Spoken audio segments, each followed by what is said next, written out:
di sini kebalikannya, buka pintunya orang yang tua. Ya boleh ya. Begitu kemudian sarapan tua. Tapi kalau di sana sarapannya udah ada yang aku urusi, begitu dibuka orang langsung beli. Jadi kalau dibuka pintunya duitnya datang. Kalau di sini dibalik, dibuka pintunya keluar. Itu saja tambahan. Saya tinggal di tengah kota, sehingga kalau saya nggak banding-bandingkan ada studi bandingkan dengan duit orang nanasile dibandingkan itu oleh-oleh.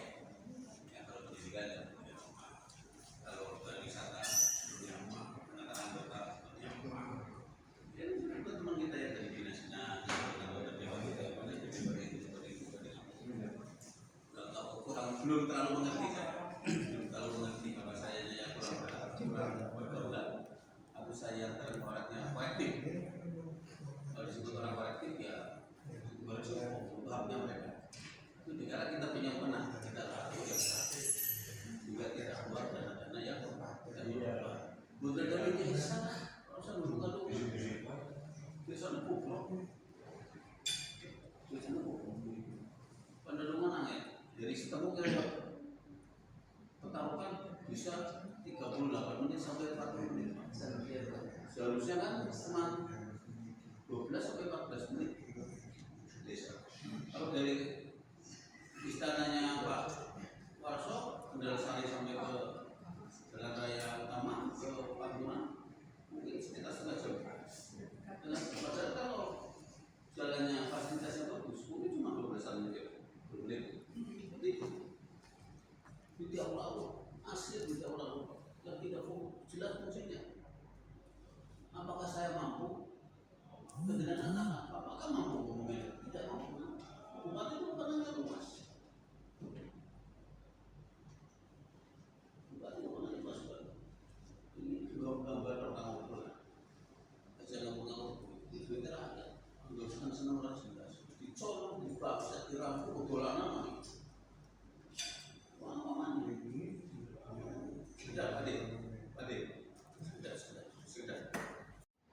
Ya, assalamualaikum warahmatullahi wabarakatuh. Pak Eka Prasetyowardoyo. Sehat hari ini, Pak? Alhamdulillah sehat. Apa kegiatan hari ini, Pak? Sebagai bakal calon Bupati Pemalang. Kegiatan hari ini baru saja kita selesai melaksanakan silaturahmi kepada saudara-saudara kita dari PKS. Saya ditanya untuk apa harus mencalonkan bupati. Kemudian punya program apa setelah menjadi bupati. Saya sampaikan di samping saya itu cinta sekali kepada Pemalang, saya pengen bebenah di Kabupaten Pemalang.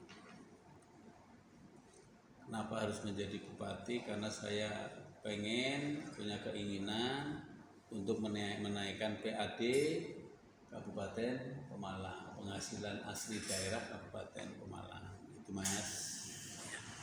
Pak, kalau hanya tentang PAD berarti ini kan untuk konsumsi pemerintah, Pak. Tapi kalau apakah ada sisi lain berbagi untuk rakyat Malang, Pak? Dulu ya pirang-pirang meningkatkan UMKM. Ya, pertaniannya harus lebih maju. Ya. Kemudian kita memberikan fasilitas yang baik. Ya. Jalan kabupaten tidak bisa ditawar. Harus begitu dilantik jadi bupati, hari itu juga harus bekerja. Tata kota Pemalang, seluruh kabupaten Pemalang, khususnya jalan umum harus selesai dalam kurun waktu 1 tahun. Diusahakan tidak sebelum 1 tahun sudah selesai. Berarti ada target 1 tahun per awal ini progres adalah infrastruktur, jalan raya, ya, Pak? Infrastruktur. Sisi lain, Pak, untuk mendongkrak atau memajukan Pemalang, mensejahterakan rakyat Pemalang apalagi, Pak? Mensejahterakan rakyat Pemalang, meningkatkan pariwisata. Pariwisata religi atau pariwisata umum, pariwisata gunung, kemudian religi itu ada yang di pesisir seperti Syekh Maulana Samsudin. Di depannya akan saya buat Masjid apung yang biayanya relatif mahal dan akan menjadi ikon Kabupaten Pemalang, bahkan ikon Jawa Tengah, dan akan dikunjungi rata-rata bisa 1.000 sampai 2.000 orang per hari. Meningkatkan pariwisata ya Pak? Itu meningkatkan pariwisata. Dari meningkatkan pariwisata itu, kita akan menaikkan PAD otomatis.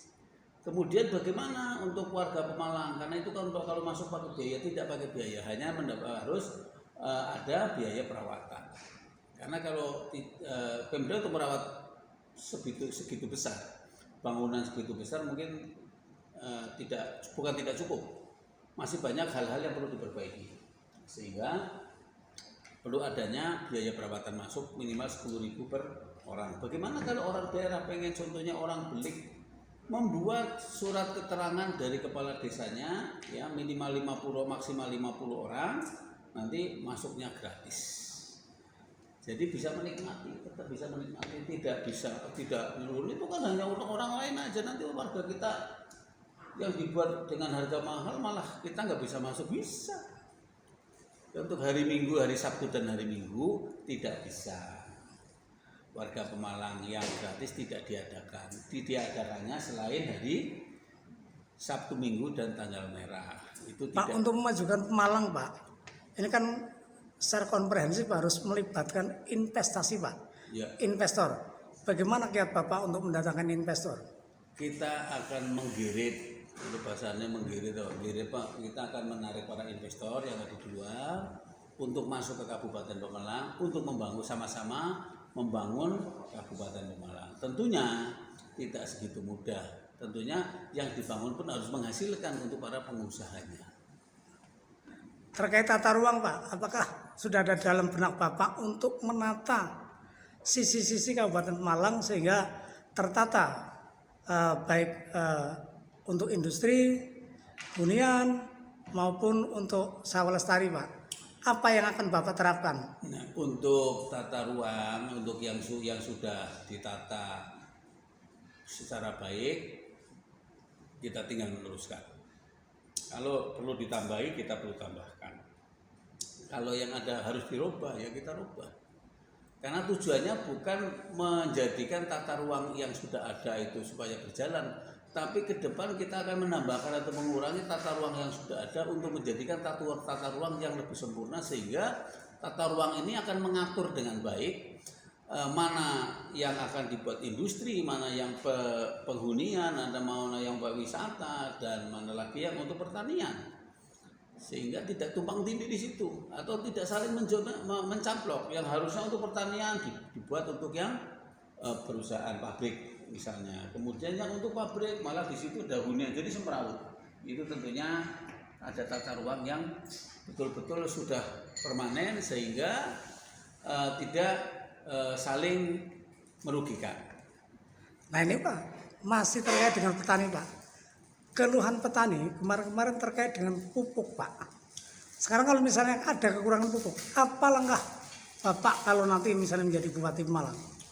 Setelah saya dilantik menjadi Bupati Pemalang, dan belum sekarang pun sudah ada komunikasi ya dengan pabrik pupuk untuk mendapatkan pupuk mudah dan murah. Karena keluhannya petani Pemalang itu di samping keluhan susahnya pupuk juga susahnya air. Di samping airnya harus ada, pupuknya harus ada, atau bolak-balik. Jangan sampai nanti penghasilannya tidak seimbang karena pupuknya mahal. Ya. Karena di Indonesia ini lucu, kalau pegawai negeri naik gaji, ya petani tidak protes. Tapi kalau berasnya mahal, yang protes itu berjuta-juta orang. Beras mahal, beras mahal. Harusnya sedang petani kita itu lagi mendapatkan bonus, dukung mereka. Ini dibalik, gimana caranya turunkan harga beras. Ya, petaninya nggak akan mahornya, biarkan aja mereka. Gitu, cari pupuk susah, cari air susah, begitu jual agak mahal, gebrek. Ya semua begitu ada pegawai negeri atau BUMN naik atau karyawan pabrik gajinya naik, nggak pernah protes Pak Tani, biasa-biasa aja. Coba kita buat yang seimbang lah dari pendidikan atau kita sosialisasi yang baik sehingga tidak terjadi seperti itu lagi, Mas. Nah Pak, Pemalang ini kan bukan kota bahari, namun Pemalang jangan dipilih. Malang punya TPI, tempat pelelangan ikan, dan jumlah nelayan yang cukup besar, Pak. Apa yang akan Bapak perbuat terhadap para nelayan, Pak?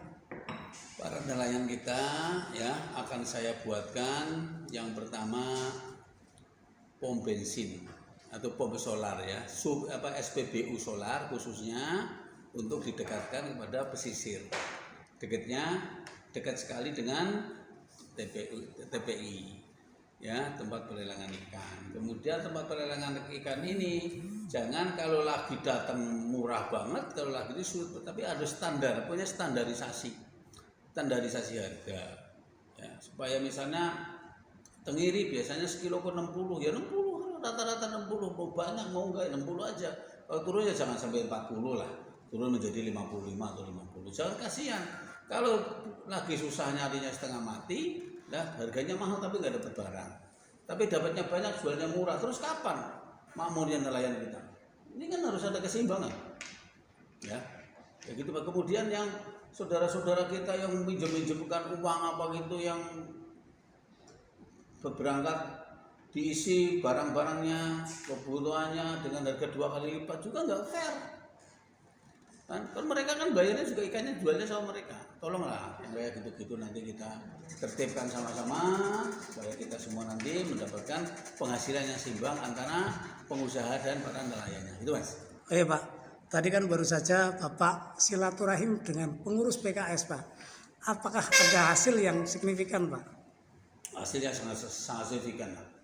Hasilnya mereka sangat ramah kepada kita dan mereka juga sangat mendukung, karena mereka itu bukan pendukung Pak, mereka itu pengangkut, pengusung.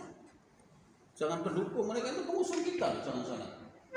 Pengusung, mereka itu pengusung bupati, bukan pengusung calon bupati. Kalau pengusung calon bupati nanti calon turun di jalan masalah. Tapi kalau pengusung bupati sampai bupatinya selesai menjabat jadi bupati, masih terus hubungannya erat. Nyalon lagi ya itu lagi yang dipakai, jangan pindah-pindah, kasihan.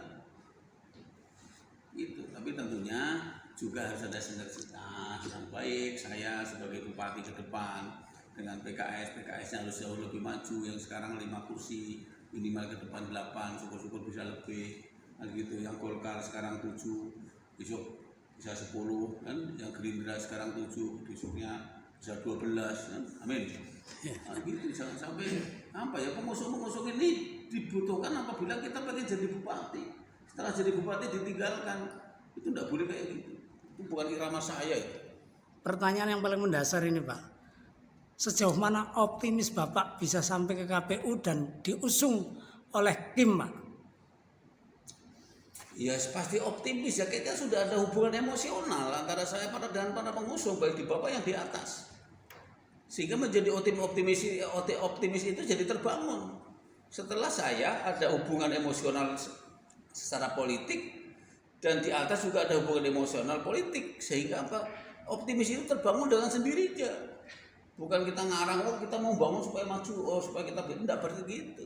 Terbangun itu setelah kita ada silaturahim seperti tadi, kemudian ada komunikasi politik yang baik, sehingga mereka pun saling support, bukan saling menjatuhkan. Baik Bapak, terima kasih.